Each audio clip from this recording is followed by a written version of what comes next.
This is the fourth chapter of Travel Around the World in 80 Days novel. If you watch more interesting videos, so subscribe to the Casual Video YouTube channel and follow the Facebook page named Funto Videos. Thank you very much. Now let's start.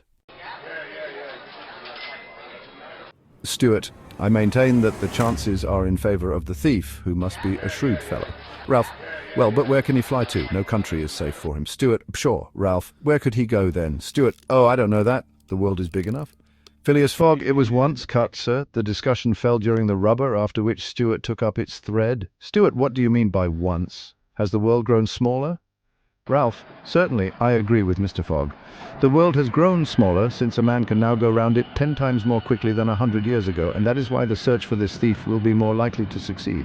Stuart, and also why the thief can get away more easily. Phileas Fogg, be so good as to play, Mr. Stuart. But the incredulous Stuart was not convinced, and when the hand was finished, said eagerly, Stuart, you have a strange way, Ralph, of proving that the world has grown smaller. So because you can go round it in 3 months, Phileas Fogg, in 80 days. John Sullivan, that is true, gentlemen, only 80 days. Now that the section between Rothal and Allahabad on the Great Indian Peninsula Railway has been opened. Here is the estimate made by the Daily Telegraph. From London to Suez via Mont Kenneth and Brindisi by rail and steamboat 7 days. From Suez to Bombay by steamer 13 days. From Bombay to Calcutta by rail 3 days. From Calcutta to Hong Kong by steamer 13 days. From Hong Kong to Yokohama, Japan by steamer 6 days. From Yokohama to San Francisco by steamer 22 days. From San Francisco to New York by rail 7 days. From New York to London by steamer and rail 9 days, total 80 days. Stuart, yes, in 80 days, but that doesn't take into account bad weather, contrary winds, shipwrecks, railway accidents, and so on. Phileas Fogg, all included. Stuart, but suppose the Hindus or Indians pull up the rails. Suppose they stop the trains, pillage the luggage vans, and scalp the passengers. Phileas Fogg, all included. 2 trumps. Stuart, whose turn it was to deal, gathered them up and went on. Stuart, you are right, theoretically, Mr. Fogg, but practically...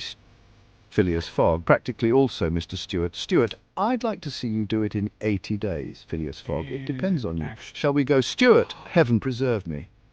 But I would wager £4,000 that such a journey, made under these conditions, is impossible. Phileas Fogg, quite possible, on the contrary. Stuart, well, make it then. Phileas Fogg, the journey round the world in 80 days. Stuart, yes. Phileas Fogg, I should like nothing better. Stuart, when? Phileas Fogg, at once. Only I warn you that I shall do it at your expense. Stuart, it's absurd. Come, let's go on with the game. Phileas Fogg, deal over again then. There's a false deal. Stuart took up the pack with a feverish hand, then suddenly put it down again. Stuart, well, Mr. Fogg, it shall be so. I will wager the 4,000 on it. Fallentin, calm yourself, my dear Stuart. It's only a joke. Stuart, when I say I'll wager, I mean it. Phileas Fogg, all right, I have a deposit of 20,000 at Bearings, which I will willingly risk upon it. Sullivan, £20,000, £20,000 which you would lose by a single accidental delay. Phileas Fogg, the unforeseen does not exist. Sullivan, but Mr. Fogg, 80 days are only the estimate of the least possible time in which the journey can be made. Phileas Fogg, a well-used minimum suffices for everything.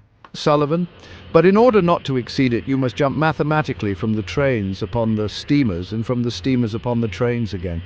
Phileas Fogg, I will jump mathematically. Sullivan, you are joking. Phileas Fogg, a true Englishman doesn't joke when he's talking about so serious a thing as a wager. I will bet £20,000 against anyone who wishes that I will make the tour of the world in 80 days or less, in 1920 hours or 115,200 minutes. Do you accept? We accept, replied Messrs. Stuart, Fallentin, Sullivan, Flanagan and Ralph, after consulting each other. Phileas Fogg, good. The train leaves for Dover at 9:15. I will take it.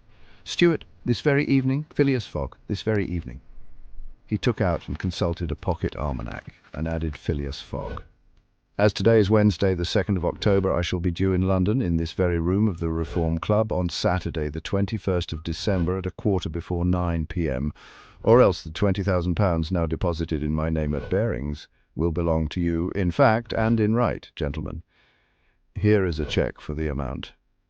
A memorandum of the wager was at once drawn up and signed by the 6 parties, during which Phileas Fogg preserved a stoical composure.